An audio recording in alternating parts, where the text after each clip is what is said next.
Барлығыңызға сәлем. Бүгінгі біздің өтетін тақырыбымыз атом құрылысы. Атом дегеніміз не? Атом заттың қасиетін бойына сақтаған бөлінбейтін ең кіші бөлшегі. Атом бізде өте кішкентай болады.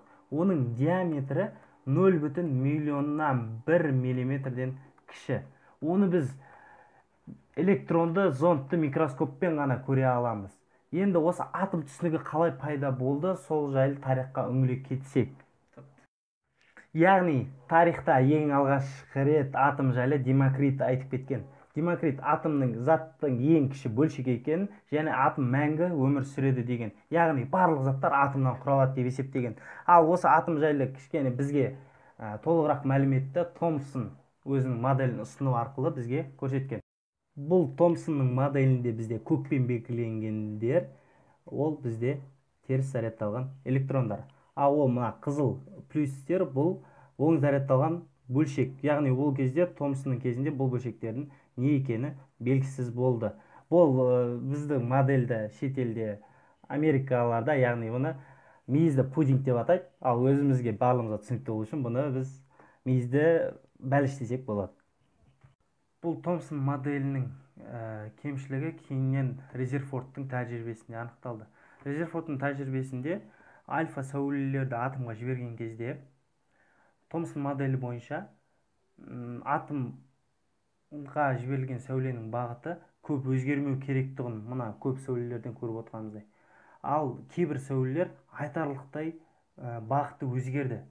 Бұдан шығатын қорытынды Резерфорд осы біздің атом болса, оның ортасында бір оң зарядталған бөлшек бар екенін анықтады осы арқылы. Бұл тәжірибеден кейін Резерфорд 1917 жылы ядрода оң зарядталған бөлшек протон бар екенін анықтады, және зарядсыз бөлшек нейтрон бар деп болжады. Кейіннен ол ғалымдардың тәжірибелерінен кейін дәлелденді. Бұдан кейін 1913 жылы Бор өзінің планетарлық моделін ұсынды. Планетарлық модель деп атайтын себебі біздегі мына ортасында тұрған ядро күн жүйесінде күн сияқты, оны айналып жүрген электрондар басқа күнді айналып жүрген планеталар сияқты. Сондықтан бұл планетарлық модели деп ұсынды.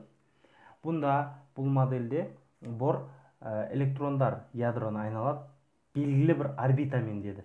Яғни жер өзінің белгілі бір орбитасымен күнді айналған сияқты, бұнда электрондар ядроны айналады. Яғни Бор егер электрон өзінің орбитасынан шығып кетсе, өмір сүре алмайды деп есептеді, бірақ ол нәрсені дәлелдей алмады. Ол заманның технологиялары оған сәйкес болмады. Осы барлық өткен ғалымдардың модельдерін қорытындылай келе, қазіргі атомның құрылысын түсіндіретін кванттық моделі бар бізде.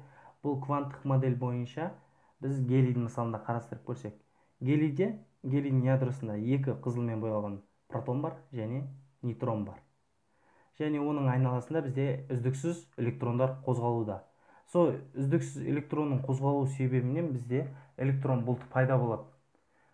Бұнда бізде электрондар қара түс қанық болған сайын, ол электронның болуының ықтималдығы жоғары болады. Яғни бізге жаңағы микроскоппен үлкейтіп қараған кезде, белгілі бір арнайы микроскоптермен қараған кезде, бізде бұл нәрсе анық көрінбейді электрондар. Сол себепті осылай болады. Енді біз бағана бұлардың өлшемі жайлы айтып жатырмық қой. Мысалы бізде егер атом үлкен бір Астана арена стадионы болатын болса, оның ішіндегі бір кішкентай түйіршек бізде ядро болады. Және сол ядроның массасы оны айналып жүрген электрондардың массасынан 2000 есе ауыр болады. Яғни атомның бүкіл массасы сол ядрода жиналған. Сонымен қарағандарыңызға рахмет. Химияны сүйіңіздер, көріңіздер, оқыңыздар, лайк басыңыздар, пікір қалдырыңыздар және каналға жазылуды ұмытпаңыздар.